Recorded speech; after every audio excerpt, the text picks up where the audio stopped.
ذلك الكتاب لا ريب فيه هدى للمتقين.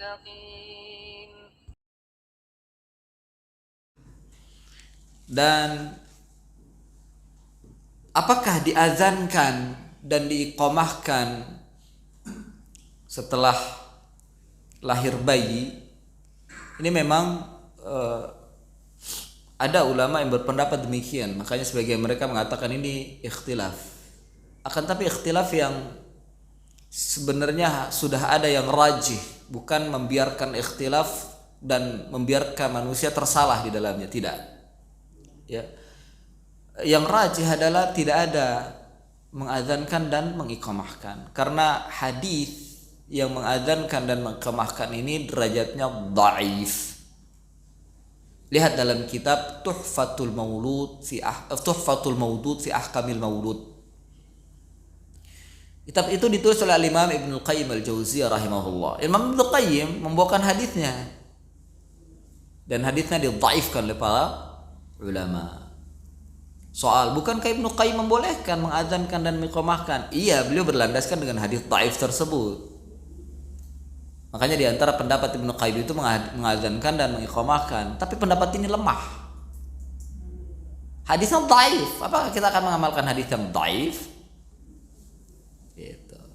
Itu yang pertama. Jadi yang rajih, yang kuat, dan tidak ada yang keduanya atau tidak ada yang lainnya, yaitu tidak mengadzankan. Namun di sana ada ritual lain yang sahih derajatnya, yang dilakukan oleh Nabi Yuna alaihi salatu wassalam. Apa itu? Mentahnik. Dan hadisnya sahih. Rasulullah melakukan ini kepada anaknya Ummu Sulaim dan Abu Talhah. Anaknya Ummu Sulaim dan Abu Talhah. Jadi ketika baru datang dari Ghazwah, kalau tidak salah Ghazwatul Tabuk, Ummu Sulaim ini seorang sahabiat yang rajin atau semangat, selalu ikut berperang dengan Nabi. Kalau ada Ghazwah selalu ikut, karena saking begitu cintanya dengan Nabi. Dia selalu ikut, tapi bukan berarti dia berada di barisan paling depan, tidak. Perempuan kok. Beliau selalu berada di belakang dan merawat orang-orang yang terluka. Itu Ummu Sulaim.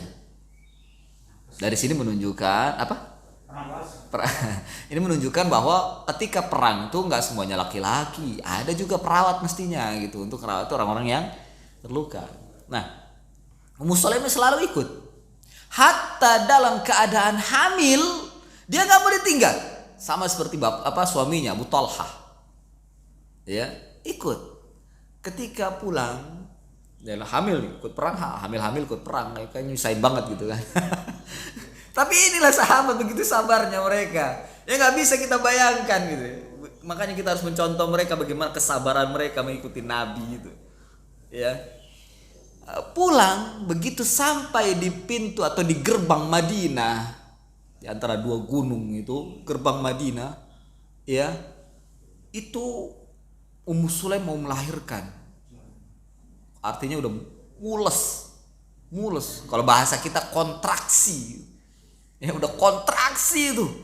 Wah, Abu Talha yang nemenin itu bukannya sabar tapi kesel. Kamu nih sih gimana kontraksi di sini, terus kita ketinggalan sama Nabi tuh. Karena Abu Talha juga begitu cintanya sama Nabi dan pengen masuk bersama dengan Nabi ke dalam kota Madinah gitu kan. Setelah pulang dari Tabuk. Ya. Kamu tuh gimana? Apa kata Ummu Sulaim? Ummu Sulaim enggak mengeluh. Apa kata? Kalau kamu ikut Nabi ya silakan. Saya ikhlas duluan bersama dengan Nabi, biarkan saya di sini.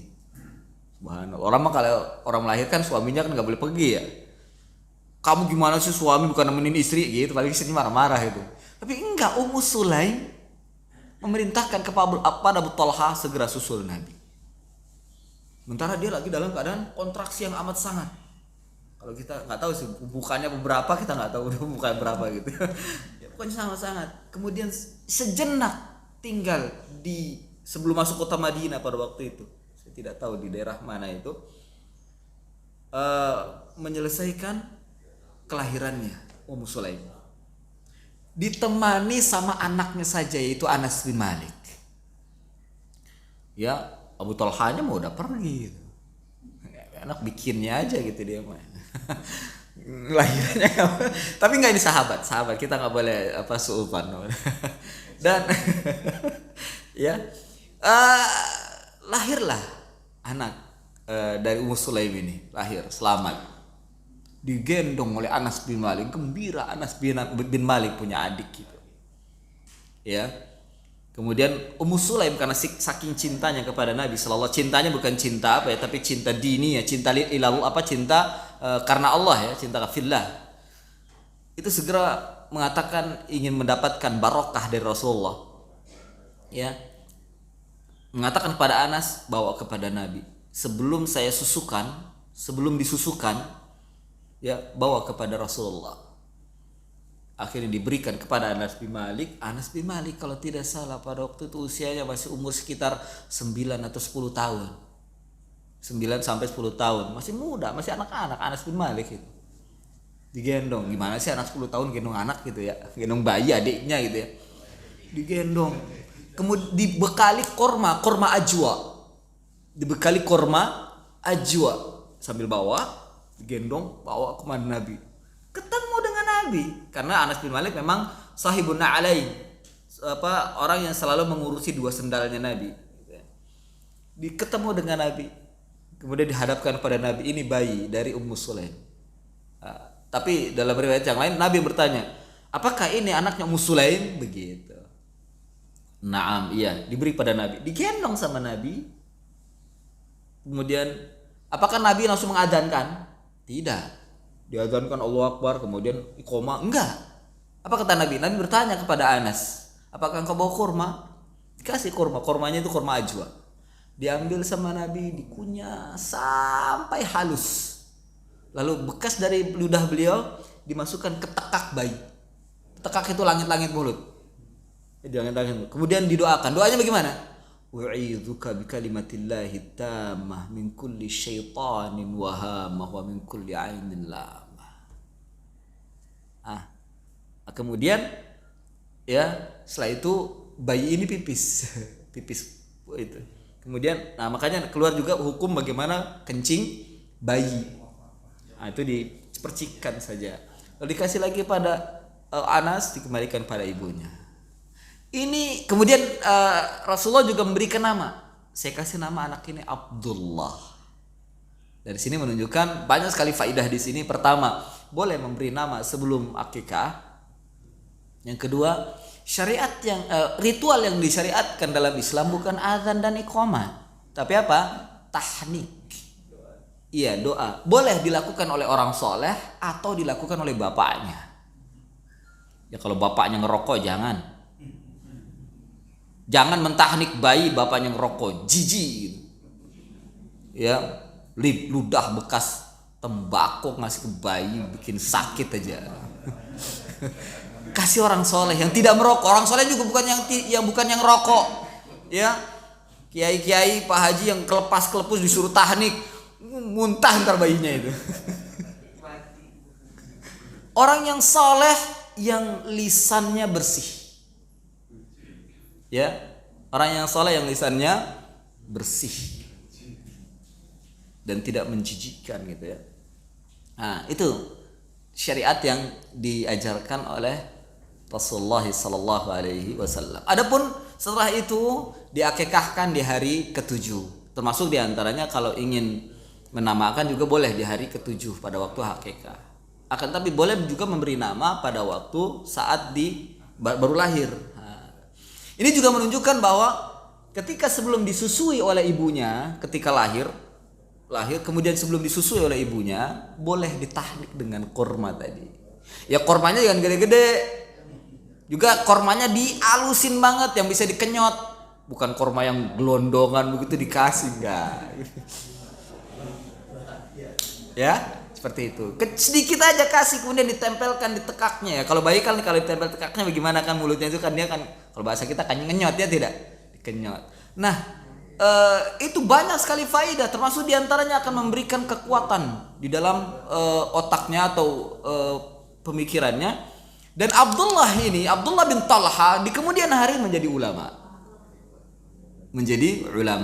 Dan ini gantian dari Allah setelah Ummu Sulaim sabar dalam menghadapi Abu Talha yang anaknya meninggal dunia. Diganti oleh Allah yang lebih baik. Itu. Ya, jadi yang sahih adalah mentahnik dan mendoakan. Boleh mendoakan dengan keberkahan, boleh. Allahumma barik lahu dan seterusnya boleh. Itu nanti ketika di akikah. Kalau akikah itu ritualnya selain kita menyembelih kambing, yang laki-laki itu 2 kambing, yang perempuan 1, itu dipotong rambutnya dipotong, botak ya, plontos, nggak usah disisain. Ustadz nggak berani. Diusahakan. Karena kalau syariat itu ditetapkan, berarti di sana ada kebaikan. Ya, diplontos itu botak licin diplontos, kemudian rambutnya itu dikumpulin, kemudian ditimbang. Boleh dengan timbangan perak atau dengan timbangan emas. Berapa gram? Nah, senilai gram itu disedekahkan. Umpama rambutnya senilai 1 gram, umpama 1 gram emas berapa sekarang? 1 juta. Infakkan 1 juta. Orang-orang yang bakhil mah gak mau dia. 1 juta banyak amat, pasti begitu. Padahal itu syariat. Umpama kalau 1 gram ya, nggak mungkin. Ya, saya pernah menimbang bayi saya, nggak sampai 1 gram. Tenang aja, nggak usah takut gitu. Kecuali kalau rambutnya begitu lahir itu tebal, udah tebal keriting, itu ya udah siapin aja gitu kalau ingin pakai. Kan ada yang tebal itu kan, tebal gitu, aduh udah. yang apa namanya, yang enak itu yang begitu lahir rambutnya sedikit botak gitu. Wah, rambutnya sedikit ini, timbangannya pasti sedikit. Karena yang disedekahkan adalah senilai timbangan rambutnya dari timbangan emas atau timbangan perak. Senilai berapa? Baru disedekahkan. Kemudian sembelihkan kambing. Ya.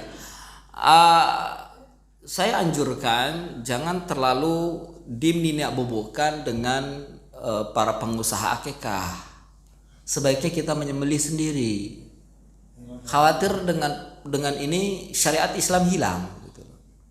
Ya kalaupun seandainya ada pengusaha akikah, tentunya dia bisa mengajarkan customernya ini bagaimana yang disyariatkan, ajarkan dia menyembelih.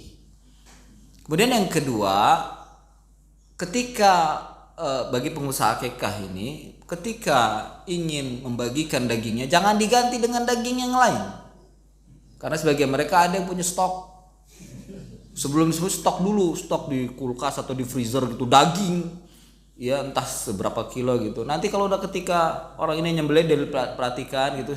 Kemudian begitu ingin disajikan, kambing yang baru disembelih ini disimpan, daging yang ada di freezer dikelola kemudian dibagikan. Ini kan kadzab yang seperti ini, dusta. Ya, ini perhatikan, nggak boleh seperti itu. Ini syariat, jangan dibakal main dan jangan dibakal bisnis. Ya, ini syariat.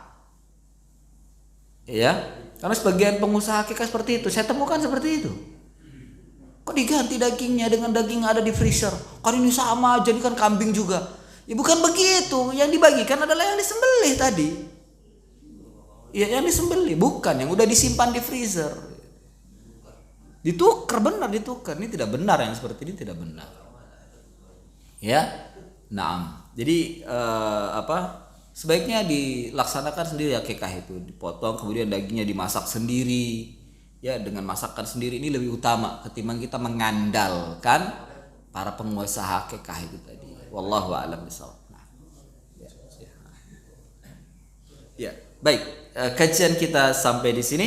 Mudah-mudahan ada manfaatnya. Fa insyaallah pada pertemuan akan datang kita lanjutkan. Wassallallahu ala nabiyyina Muhammadin wa ala alihi wa sahbihi wa barik wasallam. Subhanakallahumma bihamdik asyhadu an la ilaha illa anta astaghfiruka wa atubu ilaik. Wa akhiru da'wana anil hamdulillahi rabbil alamin. Wassalamu alaikum warahmatullahi wabarakatuh.